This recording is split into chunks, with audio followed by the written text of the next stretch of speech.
Hello बच्चों।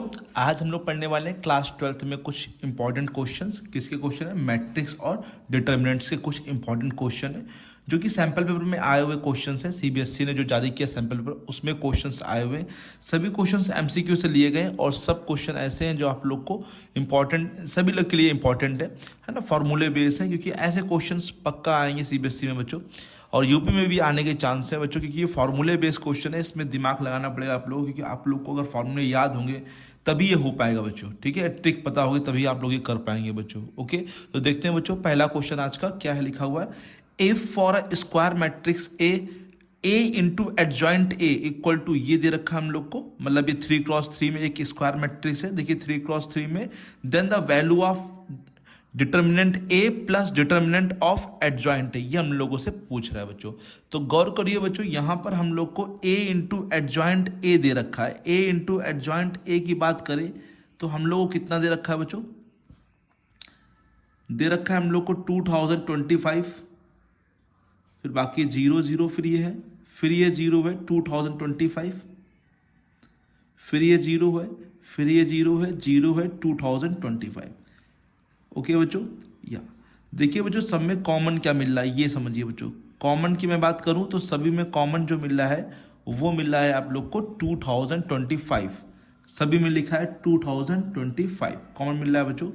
तो ये क्या हो जाएगा 1 0 0 0 1 0 0 0 1, और ये ध्यान से देखिए ये आई हो गया बच्चों। तो 2025 और ये हो गया आई। आप लोग को सबसे पहला फॉर्मूला पता होना चाहिए A into adjoint A into adjoint A या adjoint A into A. Formula क्या होता है बच्चों?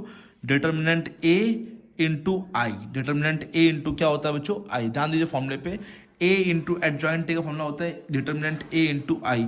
आई सेम में तो हट जाएगा, तो डिटर्मिनेंट ए की वैल्यू कितनी आ जाएगी बच्चों? 2025। ओके बच्चों, इतना आ गया सभी लोग को। तो देखिए इसकी वैल्यू तो मैंने फाइंड कर ली। अब डिटर्मिनेंट बचा क्या है? Determinant adjoint A. आप समझिए बच्चों, डिटर्मिनेंट एडजॉइंट ए का भी फॉर्मूला आप लोग को याद होना चाहिए। डिटर्मिनेंट एडजॉइंट ए का फॉर्मूला जो होता है वो होता है डिटर्मिनेंट ए की पावर n-1। ठीक है, ये फॉर्मूला लीजिए जहां n ऑर्डर होता है। क्या होता है बच्चों? n ऑर्डर है। तो देखिए बच्चों यहाँ पर n की वैल्यू जो है, ऑर्डर क्या है? 3x3, क्योंकि स्क्वायर मैट्रिक्स ही होगा बच्चों, या 2x2 का होगा या फिर 3x3 का। तो देखिए जैसे देखिए यहाँ पे 3x3 का है, तो यहाँ पे n की जगह 3 रख देंगे। तो जैसे यहाँ पे 3 रखेंगे तो एडजॉइंट ए की पावर डिटर्मिनेंट ए की वैल्यू हम लोग को पता है 2025 रख दे रहा हूँ मैं, और पावर जो है वो 3-1 करेंगे तो कितना बचेगा? 2। तो देयरफॉर हम लोग को पूछ किसकी रहा है value? Determinant A plus adjoint, determinant of adjoint ए। इसकी वैल्यू जो हो जाएगी वो मैं इधर लिख रहा हूँ। डिटर्मिनेंट ए की वैल्यू है 2025 प्लस 2025 का स्क्वायर। ओके बच्चों, समझ में आगे सभी लोगों को? ये डिटर्मिनेंट ए की वैल्यू है, ये डिटर्मिनेंट एडजॉइंट ए की वैल्यू दे रखी है, ये मैंने यहाँ पे रख दिया। सॉल्व नहीं करना क्योंकि ऑप्शन में हम लोग को इसी टाइप में दे रखा है। तो ये डी वाला ऑप्शन शायद है, टिक कर लीजिएगा, आप लोग देख लीजिएगा इसका आंसर ये आ रहा। इसमें मैंने आपको दो फॉर्मूले बताए। ए इंटू एडजॉइंट ए क्या होता है? ए इंटू एडजॉइंट ए होता है डिटर्मिनेंट ए इंटू आई। तो पहले ये लिख लीजिए, ए इंटू एडजॉइंट ए का फॉर्मूला ये होता है, और साथ में डिटर्मिनेंट ऑफ एडजॉइंट ए की जो फॉर्मूला होता है वो होता है डिटर्मिनेंट ए की पावर n-1। तो जब भी आप लोग को डिटर्मिनेंट निकालना है एडजॉइंट ए का, तो डिटर्मिनेंट ए की पावर n-1, जहां पे n हो ऑर्डर को दिखाता है। ऑर्डर हमेशा स्क्वायर मैट्रिक्स होगा, तो इसलिए 3x3, तो मतलब n इक्वल टू 3 हो जाएगा बच्चों। राइट है, ये चीज ध्यान दीजिए। 2 है तो यहाँ पे 2-1 मतलब 1 हो जाएगा। तो ये दो फॉर्मूले आप लोग के पक्का सीबीएसई बोर्ड में इस टाइप से क्वेश्चन वो पूछेगा बच्चों यहाँ पे। ठीक है, फॉर्मूले बेस्ड क्वेश्चंस आएंगे। देखिए यहाँ पे नंबर कितने बड़े बड़े, लेकिन उन नंबरों से लेने देना नहीं हम लोग को। सिंपल यहाँ वैल्यू पुट करनी और आंसर ऐसे ही लिखना है बच्चों, की ऑप्शन में इसी प्रकार से हम लोग को दे रखा है बच्चों।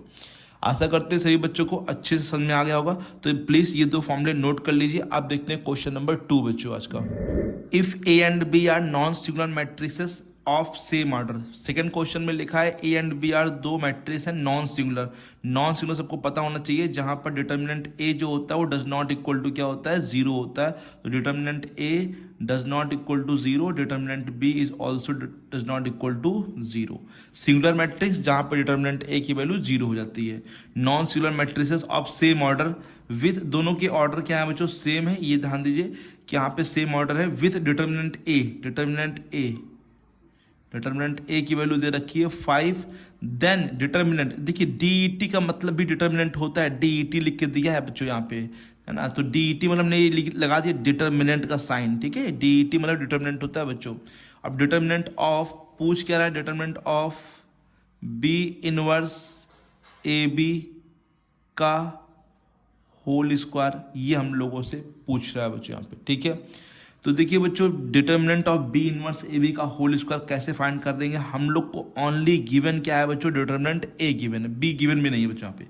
तो पहले समझिए बच्चों इस चीज को बच्चों, बी इनवर्स ए बी का स्क्वायर, इस चीज को थोड़ा सा समझिए बच्चों। इसमें डिटर्मिनेंट लगा है मालूम है बच्चों। तो इसमें सबसे पहले तो स्क्वायर को हम लोग सॉल्व करने का ट्राई करेंगे। स्क्वायर को कैसे, डिटर्मिनेंट बाद में लगा देंगे बच्चों, पहले हमने इसको सॉल्व करने तरीका देखते हैं बच्चों। तो बी इनवर्स ए बी को क्या हम लोग दो बार ले सकते हैं, बी इनवर्स ए बी फिर से बी इनवर्स ए बी, बताइए बच्चों, क्योंकि स्क्वायर में उसी चीज को दो बार ले सकते हैं बच्चों यहाँ पे, ठीक है बच्चों। अब यहाँ पे समझिए बच्चों, जैसे ये बी इनवर्स ए बी लिखा है, ये भी लिखा है बी इनवर्स ए बी। तो अब हम इसमें लगाएंगे बच्चों लॉ एसोसिएटिव प्रॉपर्टी बच्चों। तो समझिए बच्चों कैसे लगाते हैं एसोसिएटिव प्रॉपर्टी। जैसे हम लोग को, आप लोगों को पता होगा कि एसोसिएटिव प्रॉपर्टी फॉलो करती है इनटू में ए बी इंटू सी लिखा है, तो इसको हम लोग ए इंटू बी सी भी लिख सकते हैं बच्चों, ठीक है। दोनों ही सही है, मतलब एसोसिएटिव होता है, एसोसिएटिव होता है, बट कम्यूटेटिव बच्चों लॉ नहीं होता है। तो देखिए बच्चों, क्या मैं बी इनवर्स इसे भेज सकता हूँ, जैसे मान लीजिए ये है और ये है, तो क्या मैं इसको इस प्रकार से लिख सकता हूँ, बी इनवर्स ए बी और ये बी इनवर्स लिख सकता हूँ बच्चों, बताइए। और यहाँ पर मैंने क्या लिख दिया बच्चों, ए बी, कोई दिक्कत तो नहीं बच्चों, सॉरी ए बी बच्चों, यहाँ पे बी इनवर्स, ये वाला बी इनवर्स इधर आ गया बच्चों, एसोसिएटिव प्रॉपर्टीज ना। तो अब यहाँ पे बी इनवर्स ए और बी इनवर्स क्या होता है बच्चों, आई होता है। तो ये आई यहाँ से हट जाएगा, अब ये ए और ये बी, तो ये क्या हो जाएगा, बी इनवर्स ए इंटू आई। ए इंटू आई बच्चों क्या होता है, ए इंटू आई आप लोग को पता होगा, ए इंटू आई या आई इंटू ए जो होता है वो ए की इक्वल होता है। आई से कोई इफेक्ट नहीं पड़ता, क्योंकि आई जो है आइडेंटिटी मैट्रिक्स होती है बच्चों। तो ये ए आ गया बच्चों, ठीक है। यहाँ पर क्या है, ए बी, ठीक है। अब यहाँ पे समझिए बच्चों, अब बी इनवर्स ए बी के और यहाँ पर ए है, तो क्या हम लोग इसको फिर से प्रॉपर्टी लगा सकते हैं बच्चों, बताइए। तो प्रॉपर्टी लगाएंगे तो बी इनवर्स ए और ये ए और यहाँ पर बी, बताइए समझ में आ गया सब बच्चों को। वही प्रॉपर्टी लगाई बच्चों यहाँ पे, तो ये क्या हो जाएगा, बी इनवर्स ए स्क्वायर हो जाएगा बच्चों, और ये बी, ठीक है। अब यहाँ पर हम लोग को ये बी हटाना पड़ेगा बच्चों, क्योंकि बी की वैल्यू हम लोग को दे नहीं रखी है बच्चों यहाँ पे, ठीक है बच्चों। अब बी की वैल्यू नहीं दे रखी है यहाँ पे, और कुछ भी हम लोग को बताया नहीं गया है, लेकिन जहाँ तक ये फॉलो क्या करेगा कि कम्यूटेटिव प्रॉपर्टी फॉलो करेगा बच्चों। यहाँ पे होना चाहिए कम्यूटेटिव प्रॉपर्टी फॉलो होनी चाहिए, तभी इसको हम लोग क्या ले सकते हैं बच्चों, बताइए, A square B inverse. Commutative rule से बच्चों यहाँ पे लिखेंगे बच्चों, लेकिन फॉलो नहीं, इसमें लिखा नहीं है, ये चीज़ होनी चाहिए यहाँ पे, तब हम लोग इसको क्या ले सकते हैं बच्चों, बताइए, A square B inverse B. एक मिनट समझ लीजिए, ये चीज़ बच्चों मैंने लिखा है यहाँ पे जानबूझ के, ये प्रॉपर्टी बनेगी तो नहीं, लेकिन इसको बनाना पड़ेगा बच्चों, ठीक है। ये प्रॉपर्टी यहाँ पर हम लोगों ने जानबूझ के बनाई है, ये वाली प्रॉपर्टी बी इनवर्स ए स्क्वायर, क्योंकि इसको उल्टा करेंगे तभी ये बी हटेगा बच्चों, और बी स्क्वायर अभी तक कर दे रहे बच्चों, तो ए स्क्वायर बी इनवर्स बी क्या हो जाएगा बच्चों, फिर से आई हो जाएगा, और आई का इंटू करेंगे तो ये ए स्क्वायर हो जाएगा। Therefore determinant of B inverse A B का होल स्क्वायर जो है is equal to determinant A का स्क्वायर हो जाएगा, ठीक है। डिटर्मिनेंट ए की वैल्यू 5 दे रखी है, तो हम लोग यहाँ पे क्या लिख देंगे, 5 का स्क्वायर, जो कि हो जाएगा कितना, 25, ठीक है बच्चों। तो एक बार ये जरूर बच्चों कंफर्म ये कर लीजिएगा कि ये चीज़ यहाँ पर फॉलो होनी चाहिए बच्चों, ठीक है, क्योंकि यहाँ पर ए और बी दोनों नॉन सिंगुलर मैट्रिक्स हैं, सेम ऑर्डर है, और वैल्यू अगर इसकी फाइंड करनी है बच्चों तो कहीं ना कहीं हम लोग को ये होना चाहिए कि कॉम्यूटेटिव प्रॉपर्टी फॉलो होनी चाहिए बच्चों, ठीक है। यहाँ पे अगर डैश होता तो अलग चीज़ होती, स्क्वायर लगा यहाँ पे तो ऐसी प्रकार से इसको लगाना पड़ेगा, लेकिन ये चीज़ यहाँ पे थोड़ा सा कंफर्म करना पड़ेगा आप लोग को, क्योंकि यहाँ पे ये होगा तभी ये हट पाएगा बच्चों, तभी ये बन पाएगा बच्चों, ठीक है। तो इसकी वैल्यू अभी फिलहाल कितनी आ जाएगी 25, जब ये रूल लगेगा बच्चों यहाँ पे, ठीक है। देखते हैं एक और क्वेश्चन अच्छा सा बच्चों, ठीक है। क्वेश्चन नंबर नेक्स्ट बच्चों जो लिखा हुआ है यहाँ पर, if a equal to 0 1 c -1 a -b 2 3 0 is a skew symmetric.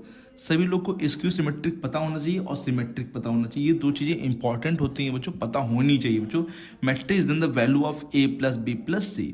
देखिए स्क्यू सिमेट्रिक आप लोग को मालूम होगा क्या होता है, अगर नहीं मालूम तो मैं बता रहा हूँ। स्क्यू सिमेट्रिक वो मैट्रिक्स होती है जिसका ट्रांसपोज जो होता है वो निगेटिव a के इक्वल होता है।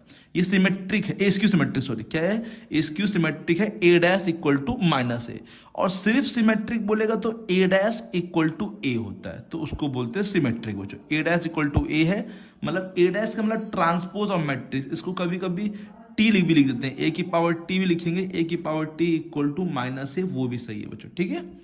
तो ए डैश जानते हैं ट्रांसपोज कैसे करते हैं, रो को उठा के कॉलम में कर देंगे और कॉलम को उठा के रो में कर देंगे। तो ए डैश निकालेंगे यहाँ पर, ए डैश में निकाल रहा हूँ बच्चों 0 0 1 सी, तो 0 1 सी यहाँ लिखेंगे कॉलम में, रो में था कॉलम में, -1 a माइनस बी, तो -1 a और ये -b, ठीक है बच्चों। 2 2 3 0, तो 2 3 0 इज इक्वल टू माइनस ए को सेम छापिए बच्चों, सेम कॉपी कर दीजिए बच्चों यहाँ पे, 0 1 c -1 a माइनस बी 2 3 0, ठीक है।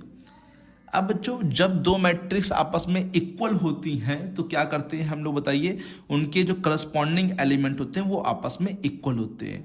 तो सबसे पहले तो आप माइनस का इंटू करिए बच्चों, फिर उसके बाद करस्पॉन्डिंग एलिमेंट को इक्वल करिए, 1 a 3, यहाँ पे कोई दिक्कत नहीं किया, ऐसे ही लिख दिया बच्चों।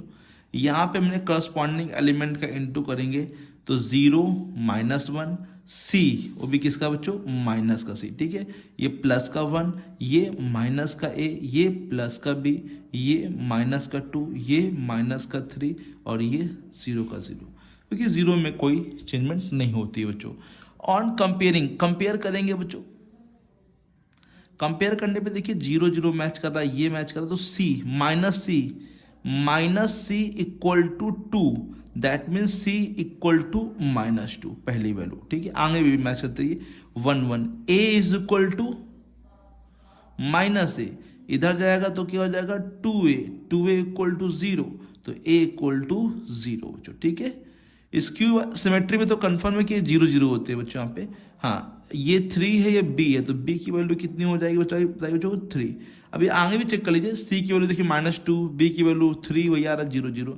तो हमसे वैल्यू पूछ किसकी रहा, वो a plus b plus c की, तो वैल्यू पुट कर लीजिए। a की जगह कितना आया बच्चों बताइए, 0 आया है, b की जगह कितना है 3 है +3, और c की जगह -2 तो -2, 3 में 2 जाएगा कितना बचेगा बच्चों बताइए, 1 बचेगा। राइट है बच्चों, आशा करते हैं सभी बच्चों को अच्छे से समझ में आ गए ये तीनों क्वेश्चन। बस पीछे वाला क्वेश्चन हल्का सा वहाँ पे मुझे सस्पेंस लग रहा है, अगर मैं कंफर्म कर लूँगा तो मैं दोबारा आपको फिर से वो बता दूंगा बच्चों, ठीक है। सवाल हो सकता है मैंने गलती से गलत नोट कर लिया हो या फिर कुछ और हो क्वेश्चन में बोल रहा हो, तो मैं उसको कंफर्म करके आपको बता दूंगा बच्चों, ठीक है बच्चों। तो अगर वो गलती हो गई हो तो एक बार प्लीज़ उसको कंफर्म आप लोग भी कर लीजिएगा। अगर कुछ मिस्टेक हो गई हमसे तो आप प्लीज़ कमेंट बॉक्स में बता दीजिए क्या गलती हो गई है बच्चों यहाँ पे, ठीक है। मैं बाकी देख लूँगा जरूर बच्चों। तो इस प्रकार से आप लोग इसे क्वेश्चन लगा लीजिए बच्चों। नेक्स्ट क्लास में हम हाई स्कूल के क्वेश्चन बताने वाले हैं, बहुत ही इंपॉर्टेंट से क्वेश्चन बच्चों, है ना। तो इसको पहले तैयार कर लीजिए, फिर बच्चे जो हाई स्कूल के हैं उनको भी मैं अच्छे अच्छे क्वेश्चन बताने वाला हूँ बच्चों, ठीक है। मिलते हैं बच्चों नेक्स्ट वीडियो में नए क्लास 10th के मिलते हैं बच्चों नेक्स्ट वीडियो में बच्चों हम लोग क्लास 10th के साथ कुछ नए क्वेश्चनों के साथ। Thank you so much.